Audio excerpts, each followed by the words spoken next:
We are just waiting for a couple of classes to zoom in. Don't tell Mr. Sherry.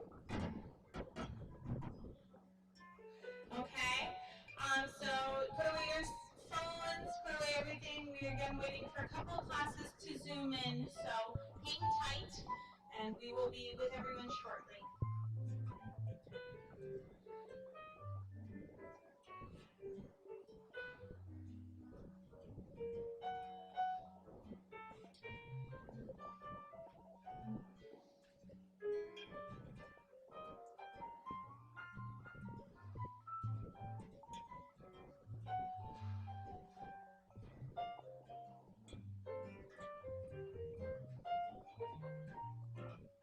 Okay.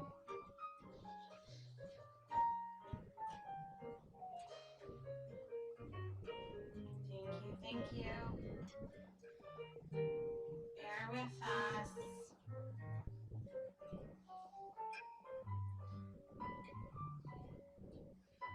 Everyone sleep well last night? No, Daniel, why not? Why not? That's great.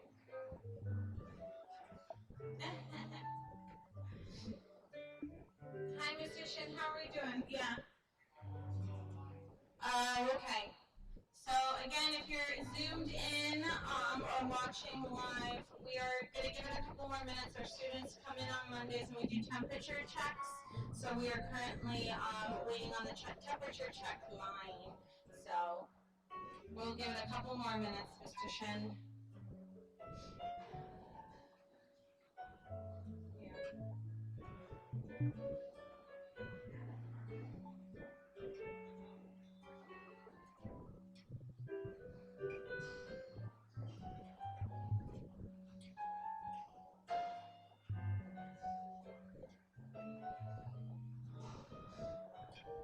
Mm-hmm.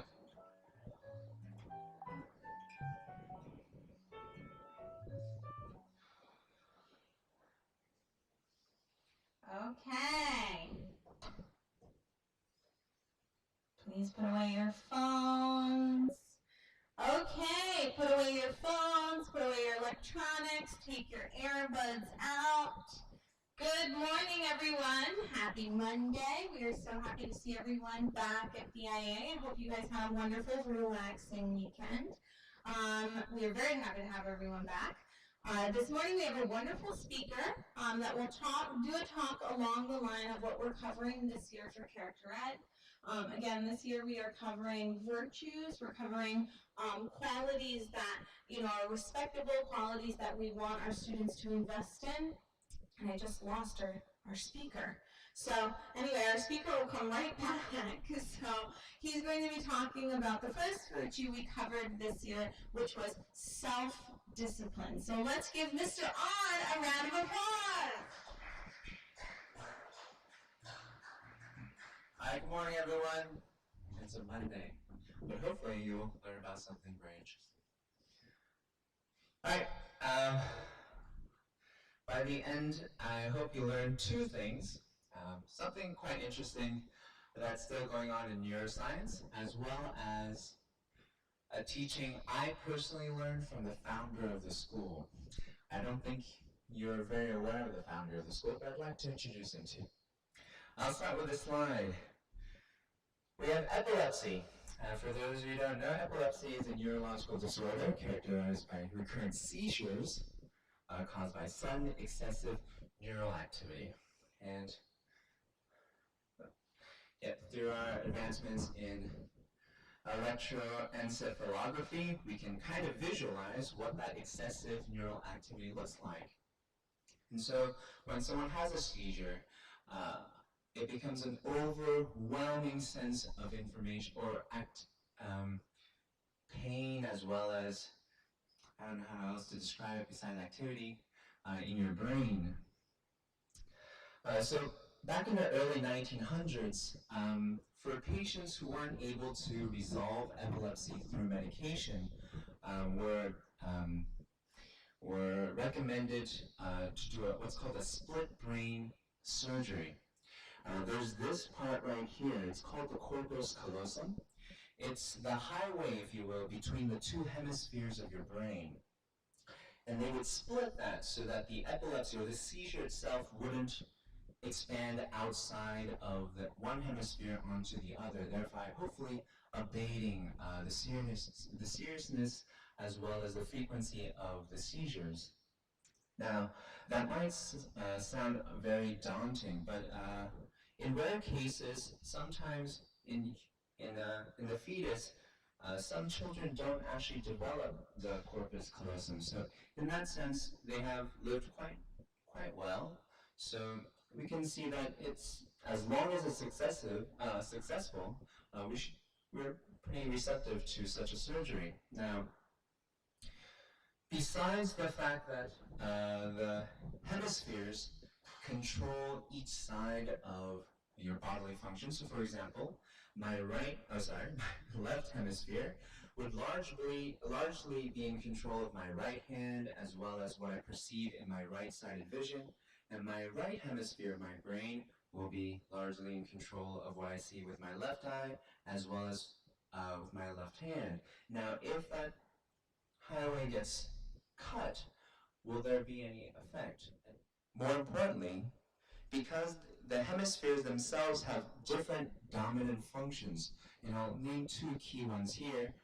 The left hemisphere being predominantly responsible for your language, and for the right, your spatial processing.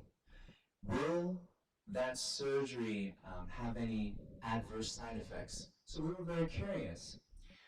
Two such thinkers who were very curious were Roger Sperry and Michael Gazzaniga. They furthered the study on split brain patients, and their work actually led to one of them, namely Roger Sperry.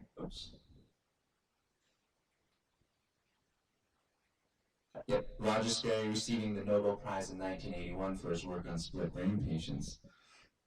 I'd like to talk about one patient in particular. His name is William Jenkins. He was a World War II veteran. He parachuted behind enemy lines, but a German soldier butted the back of his head, and so the medical professionals attribute that to his epilepsy. And so unfortunately for him, in his late 40s, he wasn't able to resolve his frequent seizures with medication. So he was suggested the split brain surgery, and a month or so after, he was recommended to both Sperry and Gazzaniga to kind of study if there were any adverse side effects. They published this study in I've been talking without the slides, I apologize. Parachuter, William Jenkins. They published this in August 1962. That's the very year they met Jenkins. And they did the following test. They asked Jenkins to stare at a dot in the very middle of his vision.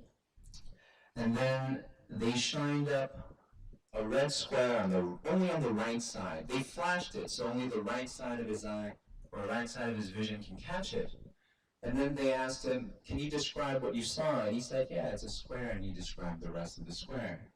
They did the same test, however, and they flashed it on the left side of his vision. And then they asked him, what did you see? And he said, nothing. I didn't see anything at all. And that's what he vocalized. Now, the reason why this is a little bit daunting is because they did the exact same test, but this time, they did not ask him to describe it. They flashed this time a red circle on the right side, and then they asked him to point at the shape. So he used his left hand, because his right hand, I apologize. His right-sided vision, his right hand is the left hemisphere, and he pointed at the shape. Now, when they did it for the left side, the same side where he said he didn't see a red square, he didn't vocalize that he saw it, but rather he pointed with his left hand and said, it's that shape. So, I don't know if you caught on to this, but are you scared? I was scared when I first read this. Is the conclusion such? Well, in the previous trial, both of Jenkins' hemispheres had processed the square. Even though in the previous trial, Jenkins said when his right brain processed the sight, that he saw nothing. Even though he could point to it, he vocalized very confidently that he saw nothing. Now, they of course did further studies to see whether this really disturbing conclusion was in fact supported or not, and they did further studies that kind of look like this, where they flashed, for example, a key on the left side of his vision. He vocalized that he saw nothing, but he actually grabbed the key with his left hand. And what's more disturbing are results like this, where on the right side he's shown a pencil and he vocalizes that he saw a pencil, but his left hand grabbed the key. Goosebumps? But more surprising was this: as the right hand kept trying to get the blocks to match up to the picture, this was in one of the experiments, the more capable left hand, because it's predominantly for spatial processing, the more capable left hand would creep over to the right hand to intervene, as if it realized how incompetent the right hand was. This occurred so many times that Gazzaniga eventually asked Jenkins to sit on his left hand because it kept on butting in. So if I was to, for example, speak for suddenly, and my left hand suddenly covered my mouth, asking me to stop speaking for some reason, that's what I kind of see this resembling. Now, are you very curious as to the conclusion? Are you very curious what neuroscience has said of this matter up to now? Are you curious what the foremost philosopher on personal identity has to say on this matter? Well, too bad. I'm sorry. That's to be continued. I only introduce this to kind of spark, hopefully, your interest in neuroscience, as well as to kind of introduce what this could be a metaphor for. That's a little bit more related to us in our everyday life, and that's our sense of being pulled in two directions. I want to do this, but at the same time, I'm pulled to do something else, and I feel like two people rather than one. I'm sure many of you can think of many less daunting examples where you felt pulled in two directions and both of them seemed like it was you. I'd like to read an excerpt from this book called Power of Now. It's by Eckhart Tolle, where he recounts one of his darker moments in life. And I'll just read it real quick. Until my 30th year, I lived in a state of almost continuous anxiety, interspersed with periods of suicidal depression. It feels now as if I'm talking about some past lifetime or somebody else's life. One night, not long after my 29th birthday, I woke up in the early hours with a feeling of absolute dread. I'd woken up with such a feeling many times before, but this time it was more intense than it had ever been. The silence of the night, the vague outlines of the furniture in the dark room, the distant noise of the passing train, everything felt so alien, so hostile, and so utterly meaningless that it created in me a deep loathing of the world. The most loathsome thing of all, however, was my own existence. What was the point in continuing to live with this burden of misery? Why carry on with this continuous struggle? I could feel that a deep longing for annihilation, for non-existence, was now becoming much stronger than the instinctive desire to continue to live. But aha! I cannot live with myself any longer. This was the thought that kept repeating itself in my mind. Then I suddenly became aware of what a peculiar thought that was. Am I one or two? If I cannot live with myself, there must be two of me, the I and the self that I cannot live with. Maybe, I thought, only one of them is real. So, again, we can all imagine much more innocuous examples of feeling split between two two me's or two desires or two longings, to what I want to do. And so the question arises, which one is real? Which one should I listen to? And for this one, I'd like to introduce this person. This is none other than the founder of the school when he was an adolescent, just like you. But more closely, this picture. I chose this picture because I also have a daughter, and this is a picture with his first daughter. My daughter's about 7 months old, roughly the same, so I thought I'd choose this picture. But that's Reverend Sung-Myung Moon and Dr. Hak Jahan Moon, the founders of our school, and I'd like to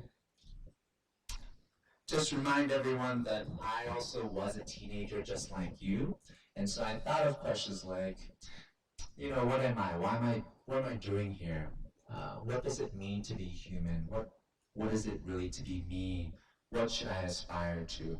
And when I was pondering these things, I read the words of the founder of the school. I don't know if you know, but he has many books published. And I'd like to just read a very short excerpt of one of his books, which I found a lot of help in answering the question that was just addressed with Eckhart Tolle's example. Every human being is struggling to attain lifelong happiness and overcome misfortune. How then does happiness arise? People feel joy when their desires are fulfilled. The word desire, however, is often not understood in its original sense. Desires which result in injustice do not emanate from a person's original mind. The original mind is well aware that such desires lead to misfortune. Therefore, it repels evil desires and strives to follow the good. This was at a moment where I kind of thought about humanity. I'm not sure. I'm sure some of you have gone through the stage. What is it to be human? What is it that I should aspire to? And this kind of helped me rein in many of my wandering thoughts. And I'd just like to focus on his phrase, original mind, because what he was referring to is your conscience. If you listen to your conscience, you already know the answer. And that was what I thought his response was to my question posed, introduced with that split brain surgery example, and posed through Eckhart Tolle's anecdote. And so this month you'll be discussing self-discipline and character ed. And of course there are many studies done, many books, but what the founder wants to remind you is that you actually have the answer. You know the answer.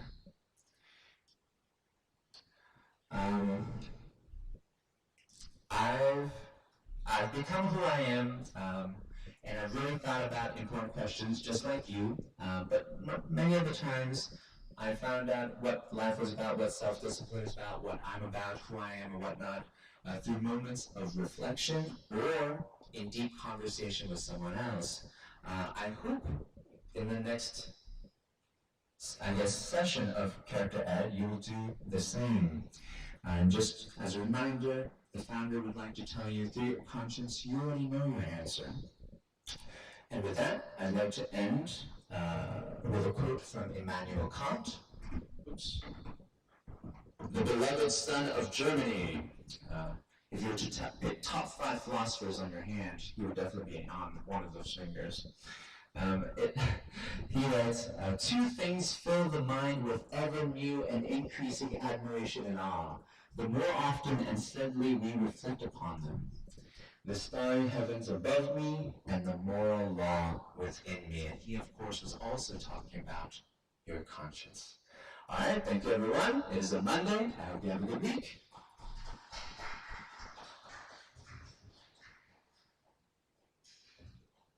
Okay, let's give him another round of applause. Thank you, Mr. Nine. I do have a couple of important announcements before I let you go. So, freshmen, please pay attention to this more so than everyone else. We do have block scheduling this week. So there is block scheduling this week. So what does that mean? Well, today is a normal day. So today and Friday will be normal days. However, on Tuesday, the morning schedule will be your second period and then a double of your third period. Okay? So second period and a double of your third period. Then on Wednesday, you're going to have your fourth period first, and then a double of your second period. Okay? And then Thursday, you'll have your third period first, and a double of your fourth period. Okay? We will have this posted in the hall. You can take a picture. Okay? We are doing this for science, so science is doing labs. So it's nice for a science classroom to have a longer period to finish up labs. So once in a while throughout the school year, we will have blocks scheduled for a week. And then this is our first time. So if you're confused, it's okay. You can always stop in the office and we can direct you to where to go. Okay? So that's an important announcement for this week. Next, also, all local students, you were given an envelope with some important information that we needed your parents to fill out. So we only got a couple of those back. So Dr. Swartz will be giving out, and Mr. C will be giving out envelopes with important information. It's from the government that we need you to fill out and return. So please, once you get that, hand it to your parents. Ask them to fill it out and bring it back, because we absolutely need that information. The government needs that information. Okay? Other than that, I don't think I have any other announcements. We are good. Have a wonderful day. Bye-bye.